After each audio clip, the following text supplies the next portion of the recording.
Welcome back to another episode of the What We're Watching podcast. This is Megan. And I'm Jenny, and today we're kicking off our spooky season by talking about Hocus Pocus.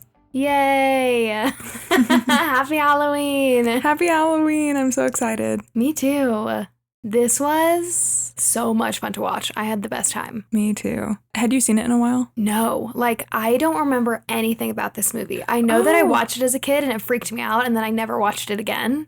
And my expectations were in hell, so low. I was not really looking forward to it, and I loved it. And I'm so happy that us doing this podcast got me to watch it again. Okay, so this wasn't like a big nostalgic thing for you. This was just something you saw like one time and then... Yeah. Oh, okay. Yeah. How about you? Well, that's interesting. I remember watching it as a kid every time it came on in October. Okay, this is my favorite thing about October is all the Disney Channel movies that would come on in October only. And then it felt like a lifetime when you were a little kid waiting until the next year to see those movies again. And it's not like I owned the movies, so I couldn't watch them except for when they were on Disney Channel. True. That's how I felt about Halloween Town. Yes, same feeling. So Hocus Pocus, a lot of it went over my head as a kid. It definitely freaked me out a little bit, but the ending is something that I've never forgotten. But I did watch it last Halloween when I was kicking off my I'm gonna watch every nostalgic Halloween movie I can. Yeah, it was great, but it does feel like I've seen it very recently. Because you watched it last year? Yeah. Yeah, no, that's fair. It's very seasonal. So you can actually watch this movie right now on Hulu or Disney Plus, or as of this Friday, October 6th, you can see it in AMC theaters. I wish that we had waited to do this so that I could go see it in theaters. I know. But now everybody listening can, and we can still go on a friend date. Yeah, that'll be fun. And watch it. I would love to. Jenny and I both have the AMC A-list, so we are constantly at the movies. So if you're like us, you need to find a theater that's showing it near you. Okay, should we kick off our Halloween month of episodes with some fun Halloween-themed questions? Yes, please. Yay! First of all, are you going to dress up for Halloween this year? I would love to, but I haven't dressed up for Halloween in a long time because I never have plans that involve dressing up. How about you? I want to be Barbie, but I also don't, I'm not going to any Halloween parties, I don't think. I'm going to visit my sister in DC over the, weekend before Halloween.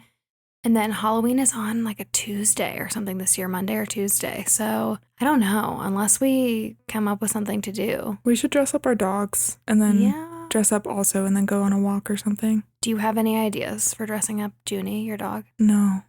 No, but I'm ready. I'm this is my child. This is my first Halloween with my child. I'm going to dress her up. My favorite idea that we have right now for Stevie, who's our dog, is to dress her up as Steve from Blue's Clues, the human, put her in a striped green collared shirt. Aww. And then we can be blue and magenta. So we're the dogs. She's the person. That's so cute. I just think it would be funny to see her in a little shirt. That is so cute. I love that idea. Very creative. Thank you. What's your favorite Halloween movie or TV show? Halloween Town for sure. That's my favorite, hands down. Such a good one. Yeah, how about you? Mine is Over the Garden Wall. Have you seen it? No. It's an animated Cartoon Network miniseries. I think it's very short, so it's the length of a really long movie if you just binge all of the episodes. And Elijah Wood is in it. And it is the most whimsical, but also heartbreaking kind of fairy tale story. And it's so good, and Robert and I watch it every October. We get excited when it's October because we're time for Over the Garden Wall. It has amazing music. Highly recommend. Cool, I'll have to watch it. I feel for a lot of people, what comes to mind for this time of year is horror movies. Are you a horror girly? No, not really. I'm okay with scary movies, but not demons. I don't want demons. Yeah. Or things that could happen in real life. Don't want. Yeah, we hate the fictional horror and the real life horror. So all of it, I guess. All of it we hate. You too.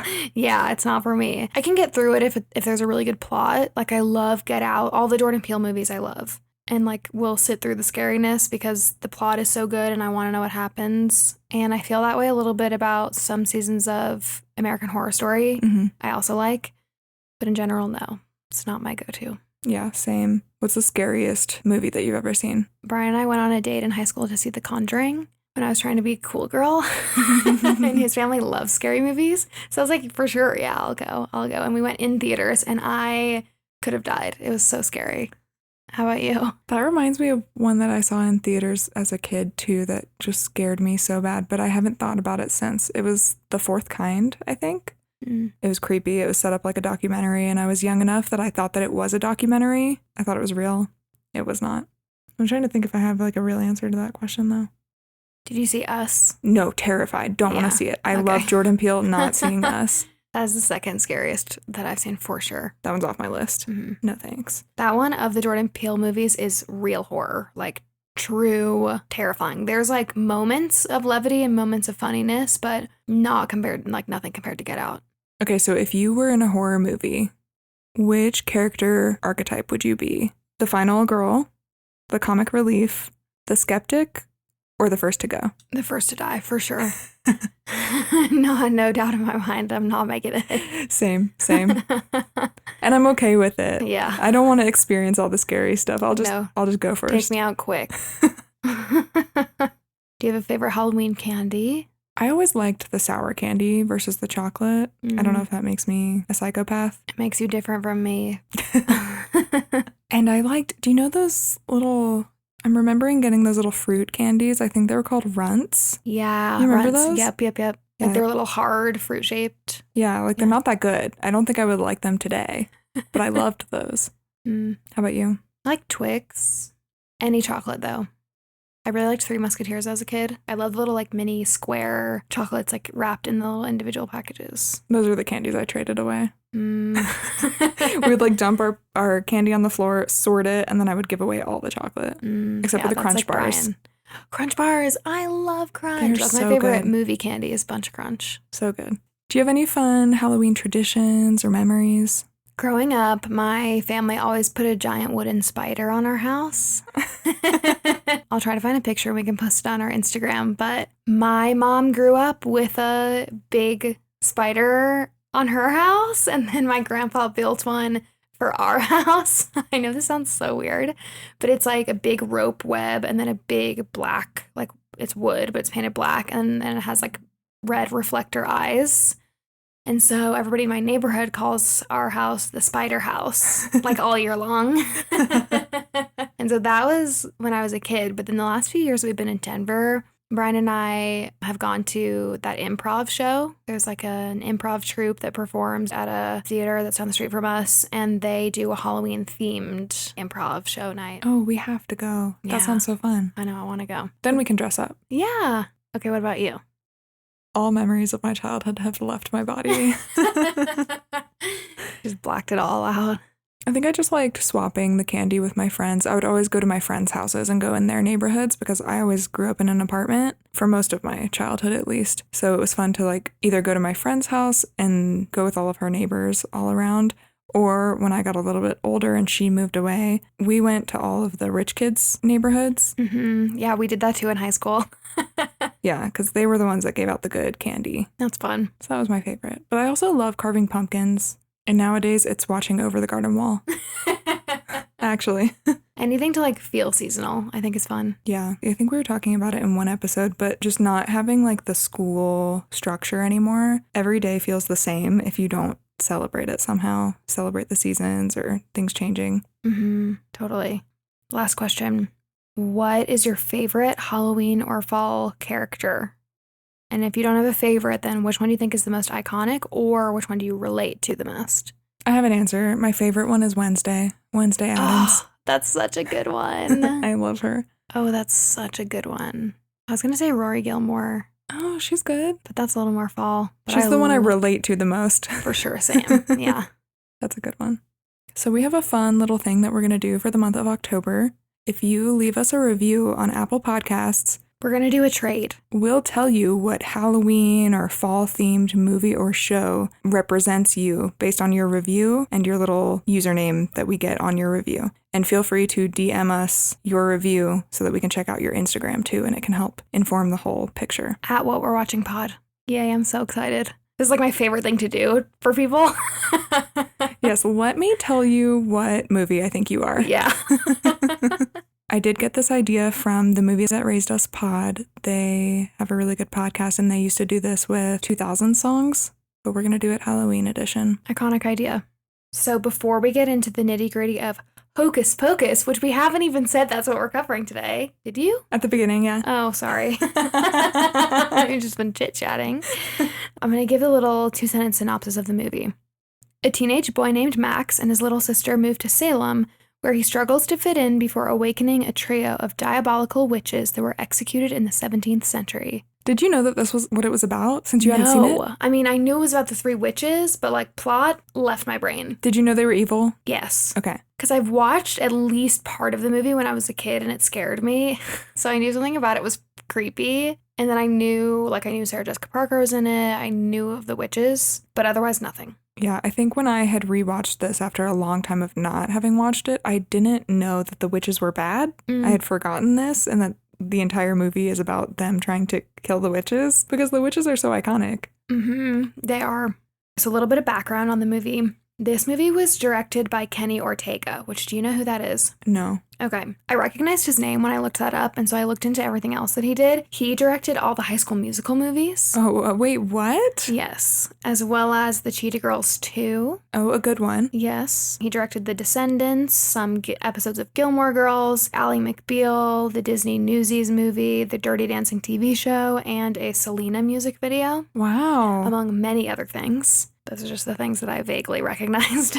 Okay, well, I'm a big fan. Yeah. Wow. And Hocus Pocus was only the second feature, so like movie that he had directed. I think he was just doing guest directing on TV shows and stuff before this one, which I thought was cool. Yeah, wow. Especially because they pulled so many big stars for this movie. The fact that this was the second movie he directed is pretty cool. Although, bringing it back to our girl Olivia Wilde, she pulled some big names for her second movie too. Yeah, but she was already famous. True. Yeah, true. Anyway, something else interesting. This is based on a bedtime story. I feel like everything we cover is based on a book. It's all based on something. And it's a bedtime story that the producer and one of the co-writers of the movie, David Kirshner, I think is how you say his name, would tell his children.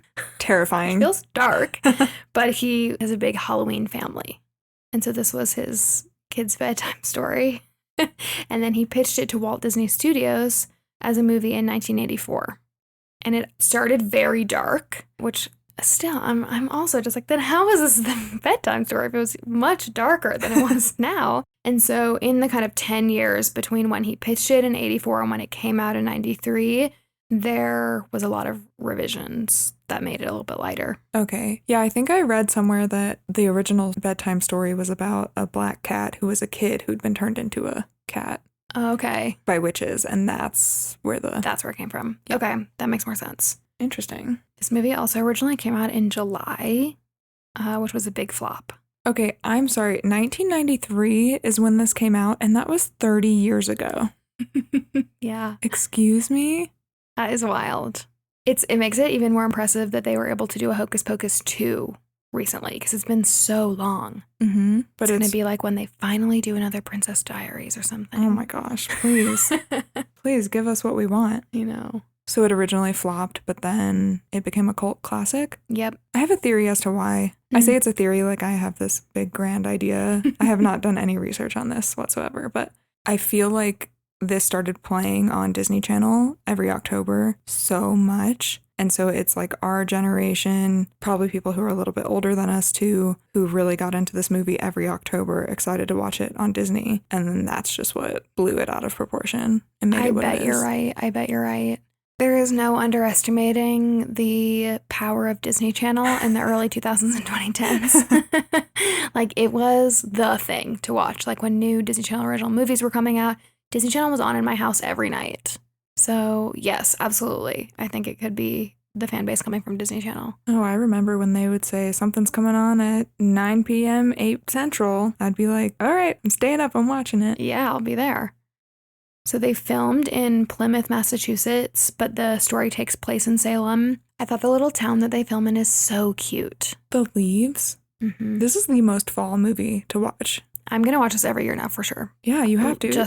It gets you so in the mood. It gives Gilmore Girls, the little town in Gilmore Girls. It really does, yeah. Mm-hmm. Yeah, it's The Leaves. The Leaves were so beautiful. Fun fact about the musical score for Hocus Pocus, it was written in 2 weeks. Wow. Because I guess the original person who was supposed to score the film was unavailable at the very last minute. So John Debney had to do it all. And he did it quick. And he did a great job. Yeah. Everything about the movie just like screams fall. It's so fun. So good. Okay, do you have a favorite of the three witches? If you asked me when I was a kid, I would say it was Sarah, who's played by Sarah Jessica Parker. Mm-hmm. I loved her. But now I think it's Winifred. Bette Midler just did such a good job. Mm-hmm. How about you? Same. She's so iconic. I agree that when I was a kid, I bet Sarah would have been my favorite, and she's so cute and fun to watch, but Winifred is the GOAT. She is so iconic. Something cool, though, is that they really put a lot of work into specifically designing each of their costumes to align with their characters. So Mary Vaught was the costume designer, and they designed Sarah's to look like a Sleeping Beauty dress. Oh. I think it is pink or purple or something. So if you look at the design of each of them, they have these elements. And then Mary's was designed to look like a baker's uniform. Interesting. And then Bette's or Winifred's, they were going for just something that was not a basic witch outfit, because she is definitely the leader. And so I think they started with maybe a black witch's outfit, and they're like, no. It needs to be something sparkly and much cooler. Yeah, in the script, all 3 witches are just wearing black. And then I heard an interview with Bette that she actually had a ton of say in what her character looked like. Cool. And she said, I want to look like the Red Queen. She wanted the big hair. She wanted the fake teeth. She wanted the little tiny lipstick to make her mouth look really tiny. That is all like the Red Queen. Yeah. Mission accomplished. Yeah, she did great. Yeah. She really had a lot of creative influence over this whole movie. That's so cool. She also, I read, said that this was the most fun she's ever had on a film, which I thought was cool. Yeah. Aw, I could see that. This is a fun character. Mm-hmm. Should we dive into the movie? Yeah, let's do it. Yay. You want to kick us off? Sure. So we start out in 1693 with a teenager named Thackeray Binks, which is what a name. What a name. He's running through the woods because he realized that his little sister Emily got lured away from home, and he thinks that she's under control of the witches. Yeah, at the very beginning, there's this part where Sarah Jessica Parker runs across the screen and you just see her in the window running by. And that is so freaky to me still. Mm-hmm. I don't know why. So when he shows up to the witch's house, he finds them brewing a potion. And this is kind of the crux of the movie. So the witches need this kind of elixir of life potion in order to continue living and being youthful. So they have to feed this potion to a kid in order to take their life force, to extend their own life. So that's what they're trying to do with Emily. So dark. Very. So Thackeray tries to save Emily, but he fails. And it's really sad, really dark. Very dark. We see Emily's dead body, basically. Mm-hmm. And the witches cover her up. But first, they turn Thackeray into a cat so he can live with his guilt for an eternity. Yes. Which is a terrible punishment. Very dark start. Classic Disney. Starts with the death and guilt. Horrific. Yeah. And the witches get this angry mob at their door, and they throw a blanket over Emily's body, and they try to say that they're just roommates? Do they say they're roommates? I think they just say they're old spinsters, nothing to see here. Why did I think they were roommates? I don't know. Sorry, my brain today. I've thought it was October for 2 weeks now. Something is wrong with me. So yeah, all these angry villagers come up and demand the death of the witches, and so they're hung. But before they're hung, Winnie summons her spell book, Winnie, aka Winifred. They kind of go back and forth on what they call her during the movie, and it reveals a prophecy that on All Hallows Eve, sometime in the future, a virgin will light the black flame candle and resurrect them. Dun dun. Dun dun. Okay, did you also catch that the book was made out of human flesh? Ew, no. Yeah, that freaks me out. Oh, absolutely not. Yeah. Don't love that. And so as they're kind of hanging the witches and this mob is going on, people are looking for Thackeray Binks, obviously, because he ran off to find his sister, and he is nowhere to be found. And they never find him because he is a cat. That made me so sad when he's coming up to his dad and he's a cat and the dad is be gone, beast. Yeah. I was oh, poor Thackeray. It is really sad. I do have a fun fact about Thackeray. He is played by Sean Murray, who is a star from NCIS. That's physically who we see. However, a different voice actor did his voice. Do you know why? Yes. So the voice actor's name is Jason Marsden. So Jason Marsden was Thackeray Binks's voice, both when he was a cat and when he was a human. They dubbed over Sean Murray's voice. I was trying to catch that while I was watching it this time because I read that before I watched it. Okay. I could kind of tell. You actually don't see his mouth moving too often. Huh, interesting. Yeah. I never caught it. I had no idea. And then I read this after. But it's because they felt like Sean Murray's voice was too modern and Jason Marsden could do that kind of like old-timey accent that we hear throughout. Uh-huh. Okay, interesting. Yeah. Was he older at the time too, or was he younger? I think he must have been older, but I'm Because not his sure. voice is very deep. Yeah, him as a cat, adult man. Adult man. Yeah. Before we move on to what happens next, I do have a fun fact about Emily. She's played by Amanda Shepherd, and in an interview recently, she was saying that she had a crush while she was on this movie, but it wasn't on anyone that was in this cast. It was on Elijah Wood. I know, I just mentioned him earlier. Yeah. He was doing Huck Finn at the same time. And so she like saw him and she had the biggest crush on him, and Aww. I think they would carpool together and do stuff like that. Cute. I thought that was funny. It's child actor things. Okay, so then we cut to 300 years later, where we meet Max Dennison. Played by Omri Katz, who I hadn't seen in anything after this. Have you? No, but I read that he was a real troublemaker on set. Yeah, so he says that around this time he discovered cannabis. And he was high in at least one of the scenes in this movie, and he got in trouble. Yeah, I was reading that Kenny Ortega, the director, would often be like mad at him because he like thought that he was high when he's at work, you know? And he would always be like, no, I'm not. I'm totally not. But he was. He did say, though, that he was inspired by Bette Midler's professionalism. Because he was realizing, oh, wait, that's how I should be acting and how seriously I should be taking this role. But fun fact about where he is now, he has his own company. It is a marijuana company. Wow. Perfect. Sort of a lifelong passion, it turns out. It did. All from Hocus Pocus. It's called the Merry Danksters. Oh my gosh. Is it in Colorado? I don't think so. Oh. I don't know where he lives. That's actually hilarious. Wow. Something else funny is Leonardo DiCaprio actually got asked to play Max and turned it down. Can you imagine? I can actually picture him in it. What? This movie would be even bigger. Yeah, oh yeah, it totally would. I totally would, yeah. But he turned it down. But he turned it down for the chance to audition for a different movie. I can't remember the name of it. I had never heard of it. It was the What's Eating Gilbert Grape? Is that the name? But and he got it. He got the role, but it was before he even had auditioned for it. I had a quote from him from that. He said, "I don't know where the hell I got the nerve. You live in an environment where you're influenced by people telling you to make a lot of money and strike while the iron's hot." But he held out for a different role and it worked out for his career, so kudos. Good for him. He did say that what he was offered on Hocus Pocus was more money than he had ever been offered before. Interesting. I'm surprised he turned it down. I know. I wonder if they already had Sarah Jessica Parker and Bette Midler on the movie. Because if so, then that's a really interesting choice to turn down. Yeah. Huh, interesting. But What's Eating Gilbert Grape did really well, I think, so. A canon event. Okay, so when Max is in class, the class is talking about All Hallows Eve. And I fell in love with the movie immediately in this scene. Because we just see this whole classroom of high schoolers and their teacher talking about witches and like how their town, just like you can tell the town vibe is Halloween all year. And I love it. I want that. Yeah, me too. Let's move to Salem. Yeah. It's probably not really like this at all. They probably hate Halloween. Probably. They're like, get away from us. We're tired. And then on the way out of class, Max tries to give his phone number to Allison. And because he does this, he ends up getting bullied on the way home by Ice and Jay, the school bullies, who steal his shoes. Also, funny part about that scene, they ask him if he has weed. Do you remember? Do they? Yeah. No.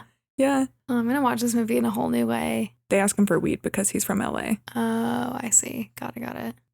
Max has a terrible day at school, and when he gets home, he throws himself on the bed and he like cuddles this pillow and he's pretending it's Allison. It's so embarrassing. And then out of the closet pops Danny, his little sister, played by Thora Birch. And she's so cute. And he's mortified. And she asks him to go trick-or-treating. And he's being actually kind of terrible. Like, he's annoyed. He's like, no, I'm not going to take you trick-or-treating. He starts playing his drums violently. And then he climbs up these stairs that lead to nowhere. And he, like, pouts while she's, like, begging him. Do you remember all this? Mm-hmm. Very annoying older brother move. It was very dramatic.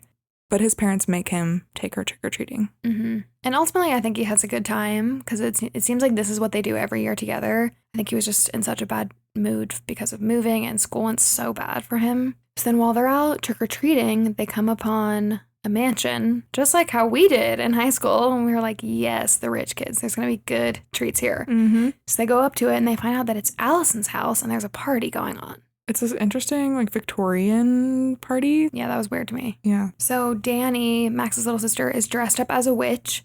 And Allison and Dani start talking about how they love witches. And then they get to talking about the Sanderson sisters. And Allison mentions that her mom used to work at the Sanderson sister museum, which the Sandersons are the three witches. And Max, wanting to spend more time with Allison, was like, oh my gosh, will you take us? And Allison agrees, which is so surprising to me. Yeah, she's like not interested in him, though there is like a really funny interaction where Dani is like, I couldn't wear that dress that you're wearing because I don't have Max, what do you call it? Yabos? Yeah. And then she's like, Max loves your yabos. So embarrassing, but you know, he moves right along and he's like, all right, we're going to the Sanderson Museum. Mm-hmm. Which, why is that museum in their house? I don't know. They haven't like expanded it or anything. It's like the house. Yeah, it confused me when they were calling it the museum and then they show up and it's just the house, but whatever. So when they're there, they're walking around, checking everything out. You can tell there's like old museum like stations, like they have the spell book, and you can imagine how people would have walked around like a museum. And Max stops and lights the black flame candle. I think he's trying to be cool and just like sees that there's a candle there and decides to light it. This is such a male thing. Well, I think at first too, he's like, oh, a virgin has to light the candle? Oh, well, I'm out. And then he lights it. Yeah. Idiot. And so the sisters reappear. And the kids all hide, obviously, because holy shit. And then Mary, one of the sisters, she is described in the script as being a bloodhound. Like she can sniff out children from anywhere, which is kind of why she has that like crooked smile too. At least that's what the actress wanted to portray. But she smells children and Dani pops out and she's like, hi, I summoned you. She's so cute and so brave. I know, but they don't believe her. So they're about to steal her life force. Yep, that's the plan because they know that they only have one night now that they've been brought back, which that was something I did not grasp for a while watching this for essentially the first time. But they're desperate to take the life force from a kid because then they can make it to the next day because this candle only resurrects them for Halloween night. So the witches are about to take Dani. Max and Allison are able to turn on the sprinkler system and take the spell book and get away with Dani. Yeah, I'm so impressed with Max here. He somehow knows that they don't know new technology or anything. Like my brain wouldn't even go there. Nope. But what does he call it? Like the burning rain of death. He lights a lighter and he sets the sprinklers off. Mm-hmm. It's a really good plan. Very smart plan. And the first time we really see that, oh, the Sanderson sisters are not with the times. They've got a lot of catching up to do. Yep. And this is how they meet Thackeray Binks. So Thackeray the cat, aka Binks, leads the kids to a cemetery so that they'll be safe because they're on hallowed ground. And that means that the witches can't get them. But that doesn't mean they can't fly. So the witches all fly over to where they are in the cemetery because they just can't put their feet on the ground, and they resurrect Billy the zombie. I did not expect this. I could imagine that would be kind of jarring to have this green monster come out of the ground. Yeah, I also, until I was researching after, did not put the hallowed ground thing together. And so it makes sense that they needed to resurrect somebody from the cemetery to chase the kids because they couldn't chase the kids because they couldn't actually get on the ground. I did not put that together. But something interesting is that they did actually have a choreographer work with them on how to ride their brooms so that they could ride their brooms like their characters would, which I thought was funny. And you kind of see it throughout, like especially with Sarah Jessica Parker, I think we see her like riding her broom very much in character, which is funny. And apparently she loved flying. Like on lunch breaks, she would just be flying. That's funny. She loved it. Huh. And you can really tell, I think. So the kids have to escape again. So they run through the cemetery, they escape, and they get through a sewer because Binks is leading them. What happens? He gets hit by a bus. Wait, does that happen that soon? Yeah. Wow, like right after they meet him. Yeah, I was very upset when this happened. We should mention that Binks can talk, and he did say that he couldn't die. Mm-hmm. But he gets hit by a bus, and we see this gruesome scene of him, like, flattened. Squished, yes. And Dani is a mess. I was sad, even though I knew what was going to happen, because he just fills back up like a balloon Mm-hmm. and he's Pops fine. right back up. He's like, what? I told you I couldn't die. Yeah. Binks might be my favorite character. I think so too. I love Binks. Yeah. And they had like no time to even think about the fact that this was a talking cat, right? Mhm. Like they don't know his backstory. They don't know anything. No. But they've just accepted him into the group now. Yeah. So the witches are obviously out looking for kids because they need the life force. And so they end up taking the bus, which is actually a really funny scene. Oh my gosh, that bus driver. He was really into them. Very. Sarah's driving the bus, sitting in his lap. Yeah, they've never seen a bus before. He has a hilarious line when they get on the bus that's something like, I can take you to your deepest, darkest desires or something. Get on the bus. And so then they're like, oh, they get on the bus. And they're like, children? And he's like, might take a while. And I was like, what the fuck is going on? You're like, is this a kid's movie? Yeah. I don't think it would get It's made very nowadays. inappropriate. So when they get off the bus, they see kids trick-or-treating, which is obviously not something they've ever seen before because they come from All Hallows Eve, not Halloween trick-or-treating night. Do you remember that little angel that comes up to them and she's like, bless you, and they scream? Yeah. That part is like my favorite part of the entire movie, besides the end. Yeah. Yeah, it is funny. So they like look up from when the angel girl talks to them and they see like a dad dressed as the devil like standing in the doorway handing out candy and they're like, oh, Master, I can't believe it's actually him. Which this went over my head as a kid. I really thought he was the devil. Oh my gosh. So it just like made me die laughing when I watched this last year and I was like, oh, he was just a man. Yeah. The devil offers them to come inside. What the hell? He offers them to come inside. The devil has them come inside. He knows who they are because the Sanderson sisters are infamous, and this is a costume that many other people are wearing, even little kids. And they see his wife, who he calls his little woman, and they're like, he has a little woman? They meet his wife, and she's got these curlers in her hair, and they're like, he's with Medusa. They're like the little foam like sticks that then you wrap your hair around. Which I've actually never seen before outside of this movie. Yeah. Oh, I used these as a kid. You did? Yeah. I don't know why. I think they were more comfortable to sleep in. And I wanted to try them. Yeah. Anyway. And yeah, they come in and they're like, Master is married to Medusa or something. This whole scene is so funny. It ends with the devil dancing with Sarah Jessica Parker, and his wife comes downstairs and is like, okay, party is over, and kicks all the girls out. I love her. Me too. Meanwhile, the kids are off to City Hall to find their parents. City Hall is hosting the annual Halloween dance party, and they run up to tell their parents what's going on, and nobody believes them, obviously. No, and so Max jumps up on stage, and he's like, everybody, the Sanderson sisters are alive. He's like, look, they're right over there. And the Sanderson sisters are standing there. Then Winnie gets the brilliant idea. She's like, well, thank you, Max, for that wonderful introduction. And then she performs I Put a Spell on You. Iconic performance. Iconic. Do you remember this from being a kid or no? Yes. Okay. Well, I remember the song, which the song is not from her, right? It was No, not it's originated with this? from like the 50s. Okay. Yeah, I love this performance. I thought it was so good. I loved Stunning. it. Bette Midler. She had a fun time. She did. And so while she's doing this performance, she is putting a spell on all the parents that are at the dance, forcing them to dance until they die of exhaustion. Note, they never revisit this, and that is a huge hole in the plot to me. Well, they do revisit it at the end. Wait, when? When the parents like snap out of it at the end. Do they? Yeah. Oh, That's okay, I'll fill you in. I totally glazed over that. I'm Yeah. so sorry. Well, it was your first time watching it in a really long time. The whole time, the whole rest of the movie, I just kept going, the parents are gonna die. They're still dancing. Nobody cares. Yeah, like they were dancing hard too. Yes, the Also- whole night. Their costumes are so funny. Yeah. Dadkilla and Madonna. Yeah. So cute. They're so cute.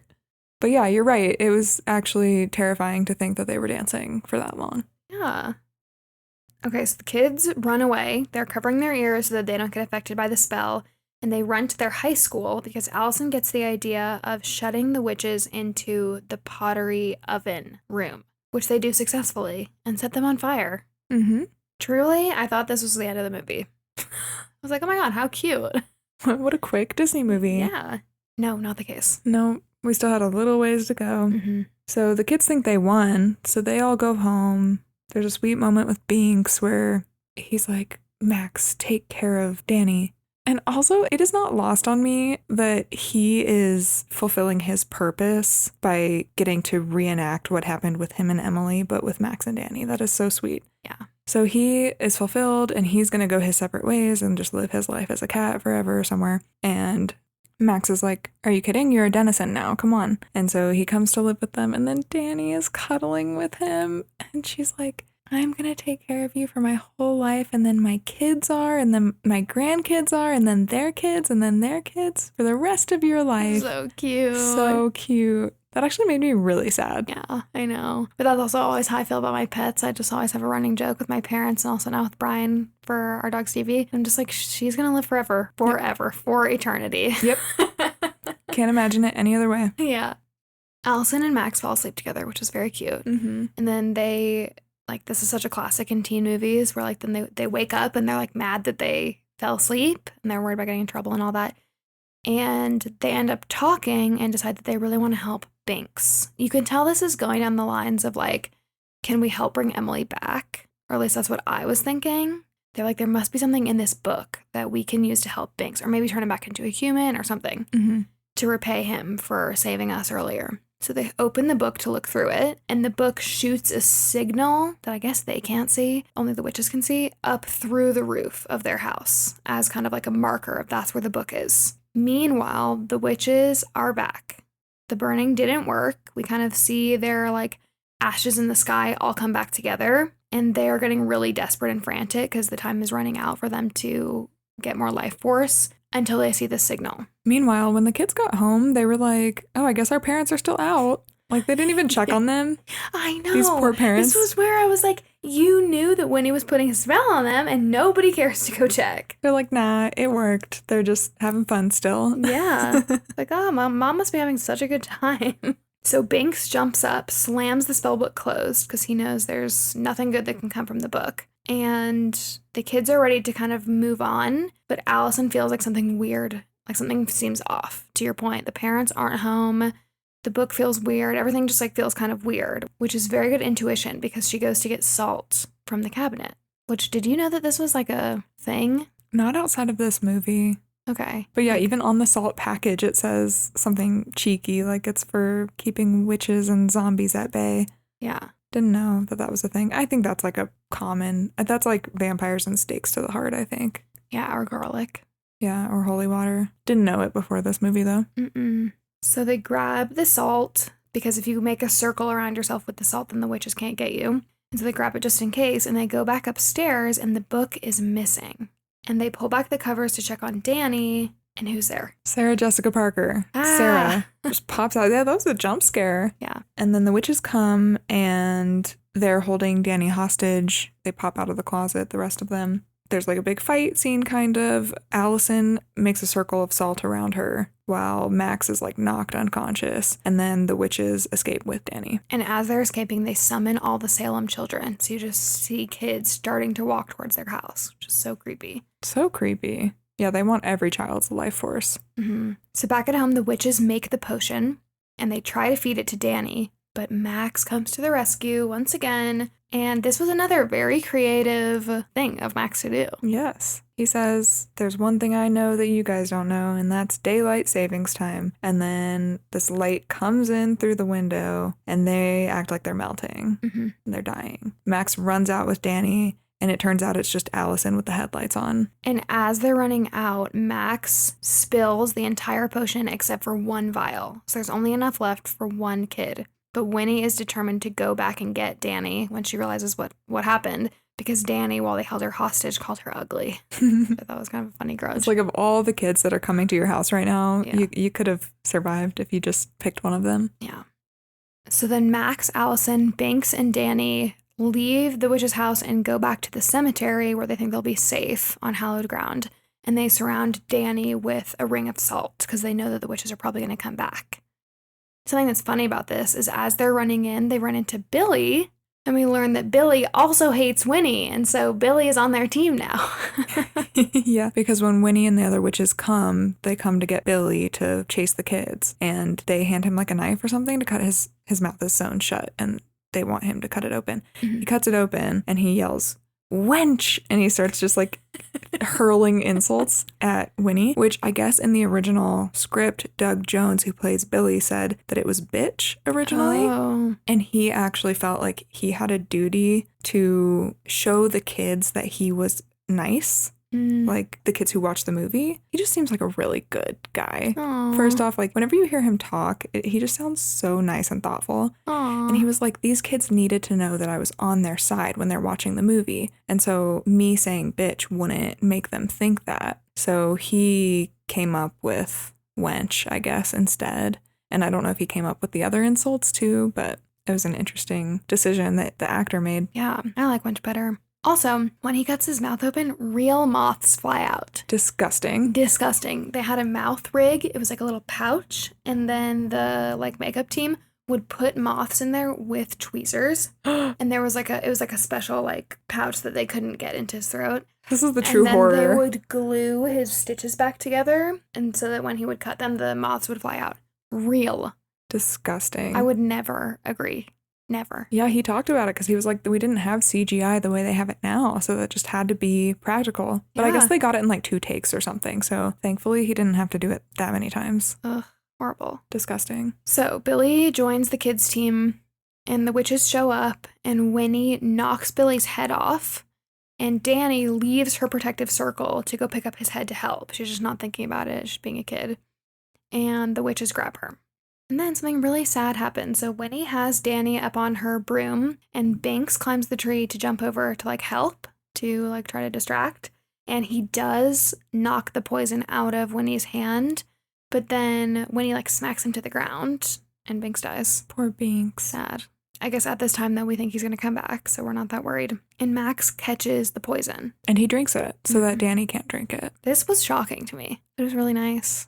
Sweet. Yeah, I was kind of confused why Sarah's call to the kids called all of the kids except for Allison and Max. And I thought it was because Allison and Max were too old for it and that the life potion wouldn't work on them. So then I was confused when Max drank it. I was like, would it even work on you? But Winnie starts sucking the life out of him anyway. That's a really good question. Or were their ears covered or something? I don't know. I don't know. I thought the same thing right after he drinks it. There's like a big pause. And I thought the same thing. I was like, maybe he's too old. Like, maybe it won't work and then it's wasted. But no, yeah, she does. She tries to suck the life force out of him. Maybe it's just not as good as younger lives. I don't know. And so while Winnie is doing this, Billy, Danny, and Allison are fighting off the other 2 sisters, which is kind of funny because one of them is riding a vacuum instead of a broom. And so they're like yanking the cord. And she doesn't have any help. So Winnie is on her own fighting Max. And she falls off her broom onto the hallowed ground. Winnie turns to stone. And the sun comes up while this whole thing is going down. So her sisters turn to dust, Winnie is stone, and Binks's curse is broken, which means he doesn't come back to life. Yes, and it's so sad. Oh, this part is so sad to me.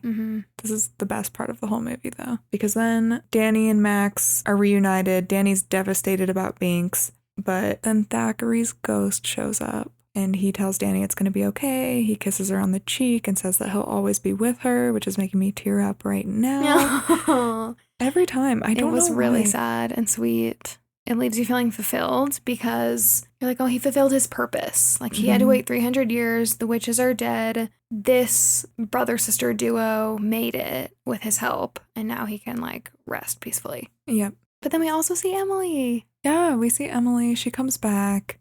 She's like, what took you so long? That was really cute. So cute. And he's like, sorry, I had to wait 300 years for a virgin to light a candle. Which also, Max just gets wrecked for being a virgin the entire movie. He does. Even by like an adult man dressed as a cop. Yeah, which I'm like, this kid is what, 16? I don't know. Like, so rude. The cop is like, you're a virgin? Tragic. And that's the ending.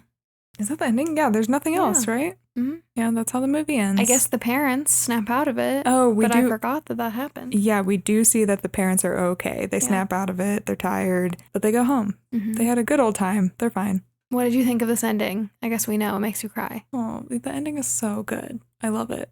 I Same. love it. I think as a kid, I feel like I saw the ending more than I saw the rest of the movie. Like, you know, when you would just turn on the TV and then the end of a movie would be on and you would just watch it. Yep. That's how I feel with this movie. This is the scene that sticks with me. It makes me so sad every time. Just gets me. It's so good. How about you? I liked it too. Again, like I say this every week, but all the movies from this time wrap up so well. Every storyline is resolved. You like end with it feels good. Like it's always feel good at the end. So I loved it. Yeah. I'm excited to see the second one. I've never watched Hocus Pocus 2. Oh my gosh, you're in for a treat. I can't wait. I don't want to spoil anything for you, but I will say that the common opinion is that Hocus Pocus 2 sucks. Oh, okay. That's a good opinion to go in with. My opinion is I want to fight people who say that it sucks. Oh, you like it? I loved Hocus Pocus 2. Oh. And I have a lot of reasons why, so maybe one day we'll cover Hocus Pocus 2 after you watch it. But yeah, I thought it was really good. Oh, I'm excited to watch it. You guys will have to let us know on social media if you've seen Hocus Pocus 2, if you're on Jenny's team, if you like it.